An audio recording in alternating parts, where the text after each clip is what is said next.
We worry too much about things that we don't have control over. So live your life. Let me give you an example. And this is not about marriage, this is about children. So I had a friend who got married 12 years after. She still didn't have a child. In fact, let me give the marriage one.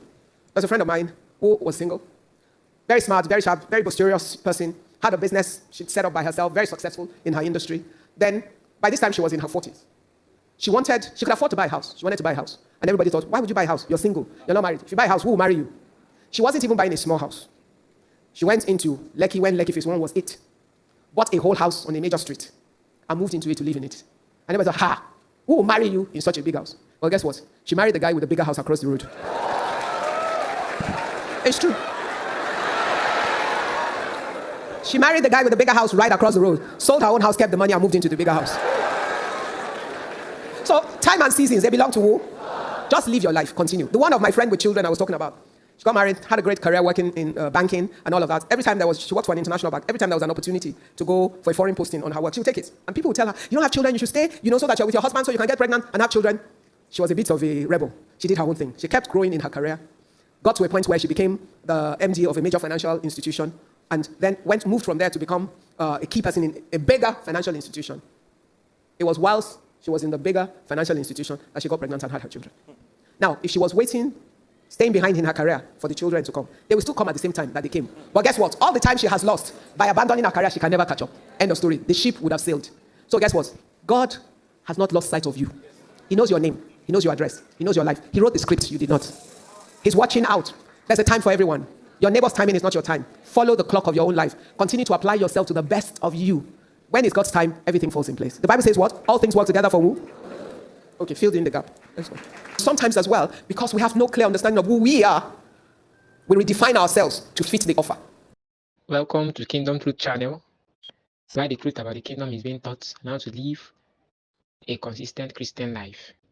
Thank you. Please like, subscribe, and comment. Thank you. I like to shock people. I like to shock people. I like if I enter a lift, this is one thing I do. So if I enter a lift and you're in it, I'm saying good morning. You know what I say? I said good morning. No, I'm serious. And they say, I'm sorry, good morning. I'm like, fine, how are you today? Fine, thank you. End of story. Let me tell you one funny story. So when my husband and we got married and we used to live in one house on Bode Thomas Street in Surulere, yes. And we had this Baba landlord and Baba landlady. I don't wish them on you. They're both dead now, thank God. They're old now, they died at an old age. But the reality was, we were a young couple. My husband already rented the place when we met. In fact, we met because he wanted to come and order furniture for that apartment from me. That's why instead of buying furniture, the guy found the girl. Let's continue. So I got paid to furnish the apartment I was going to live in. Okay. Anyhow, I don't think I realized that the Baba landlord and the Baba landlady, they had a daughter that I think was, they had already identified my husband as a good catch. Just wait. So, my husband worked on the island, she worked on the island, and they said, you can be giving her a ride every morning. So they were riding every morning until this silly girl showed up, and then, so I was the enemy from the beginning. They actually made my life miserable. Even before we got married, they were just terrible at me. Like, how can a young girl like this own a furniture factory? I even thought it was her father's own. Where did she find the money? This is them saying to my husband's sister that they should tell their mother to go and investigate me. Where did a young girl? See, they did not understand the hand of God when it's upon your life. Anyway, that was one of those 1 million stories I could tell you about them. But one day, I was lamenting to my friend's mom that, when I greet them, sometimes they won't answer. She said, and that's your problem. I said, yes. How can I be greeting elderly people and they won't answer me? She said, working on Wadare alone. I said, Mommy, how do you do that? She said, well, you say, good morning, ma. Yes, ma. Thank you, ma. What up? Life is simple. That once you greet them, imagine they've answered you, say the next thing, and say the next thing. And you know what? It works.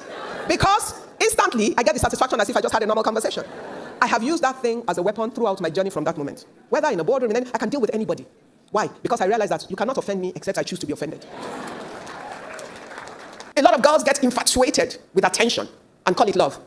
A lot of men get caught up in gifts and all of that and availability and call it love. Some men call pretense of submission love. Look, you haven't met a more... I'm a woman. So women, I'm not against you. But, you're not in trouble until you're in trouble with a woman. That is the truth. You better be smart. I'm a mother of only boys. I have 3 sons. I'm the only girl in our house. So I also know the minority power of control. Your children do it to you all the time. The important thing is, you have to take time to understand what God meant when he talked about love. So that when you see the fake of it, you will know it. And there's so much fake. Which is why people that are ready to die together today, tomorrow are ready to kill each other. There's something wrong. If there's a substance to it, it cannot transform overnight. And sometimes as well, did you hear what I said? We do what? To do what? Offer of what? Offer of love. So we accept less than we should because we don't think we deserve more or that we're worth more. The originator of love is God. Now, what does this mean? Your first investment is in building your relationship with God. When you build your relationship with God, because you are fashioned after his image, you're made in his likeness, your nature should be the nature of what? Of God. And who lives on the inside of you? God. If God lives on the inside of you, and you take time to understand him, they that know they are God. When you know God, you will know love. When you see love that is not God's kind of love, you will know it too. And when you know it, you'll run away from it. But it's important that we understand it, because if you don't understand, you also cannot give it. Because you cannot give what you don't have.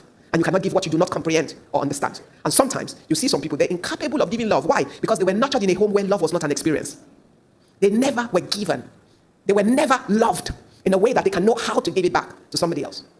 So it's not about where you came from. It's who you choose to remain as, even as you sit in a house like this. The guy that is nobody today, that you are not kind to, by your actions, by your words, by your show of love, you don't know what he will be tomorrow. And you don't know where your children will get to tomorrow. That will speak for you or speak against you. Liability or asset? Your life, your reputation, liability or asset? Because whichever one it is, it's an inheritance you will leave for your children. They're going to be explaining or trying to prove that they're not like you. Okay, let's go on. Righteousness. Don't forget, it's not just about you, it's about your generations. It's the legacy you're building for your children. Your legacy. What is a legacy? A memorial of everything that you are. Are you paying attention? Have you ever sat down to say, this is my last day on the face of the earth? When I read the book of my life, what do I want to read in it? You're blessed. Most of you are young. So you can afford to be intentional about building that legacy. Why? That legacy will be your children's inheritance. People will block them because of you, or people will open multiple doors because of you. Pay attention. Build it. You can be killing everybody trying to leave your children houses and cars and money. Guess what? The children you do not train will destroy the houses and the money that you leave behind.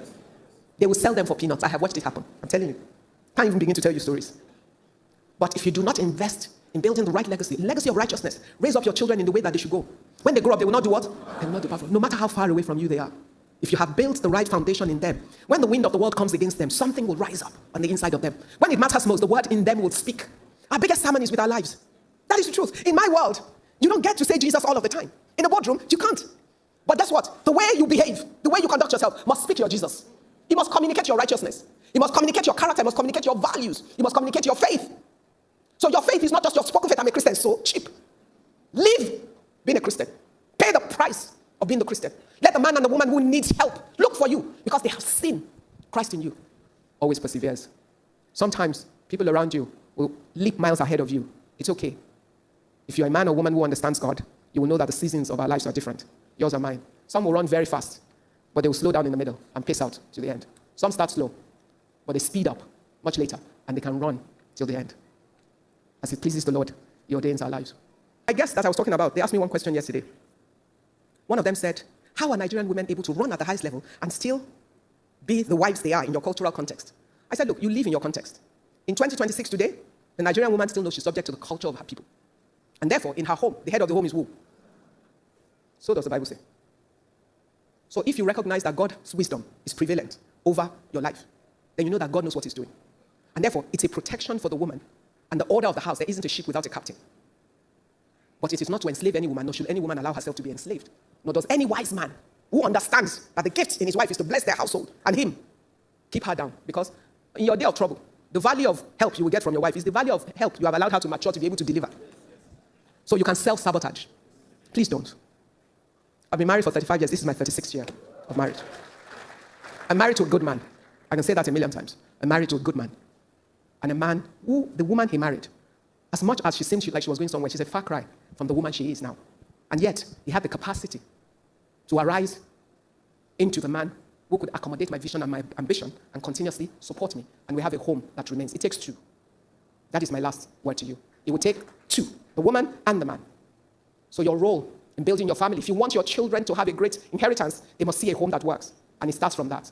So you guys work at building your unity and then create an enabling environment for your children.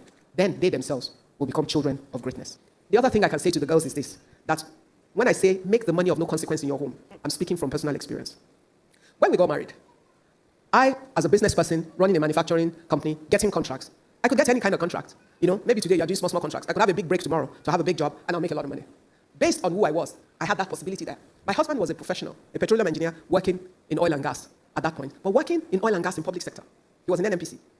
Now, the one thing is I married the most responsible, diligent. If we never go broke in my family, it's because my husband is the most prudent human being in this world. That's just the truth. Me, I'm a risk taker. So I can take risks, but he's a prudent, organized human being. We will never be hungry because he will make sure that we're not. But 13 years after, as we were living our lives, me still building my business successfully, him building his career as a professional. Have you read Amos 3:9? Go and read it. 9 to 12 or so. And the what?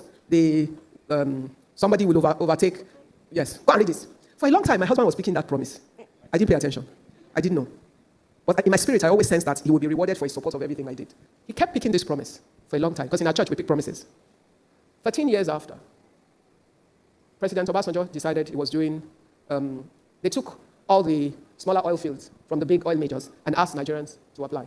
Now, if you're a smart petroleum engineer, married to a business-minded wife, the two minds will work together like, you can do this, and all of that. And my husband is sharp and fantastic at his job. So anyway, he and a few of his friends applied. At the end, he got his field. And from that day till now, please go and price furniture and price oil. Now, do you mind if I start? Let me now tell you the real lesson. Whatever way I behaved in the 13 years before, I was about to reap my reward in the years after. And I have reaped them big. So when I say to you, money, do not make money an issue in your home. It's a tool. Use it to achieve the things that you can together. Whether it's on the side of the man, on the side of the woman. 1 + 1 is what? Is 1. The asset. Yes. It's not mathematics. It's spiritual mathematics. 1 + 1 in the hands of God is what? Is 1. But there must be love. There must be respect. There must be understanding. There must be unity. Because the Bible says in the place of unity, the Lord has commanded his blessings. You haven't found a team until you find a team of a husband and a wife who understand who they are in Christ and work together as one. Nothing can stop them. They will rule the world, and they will do great and mighty things. And they will both run and succeed together.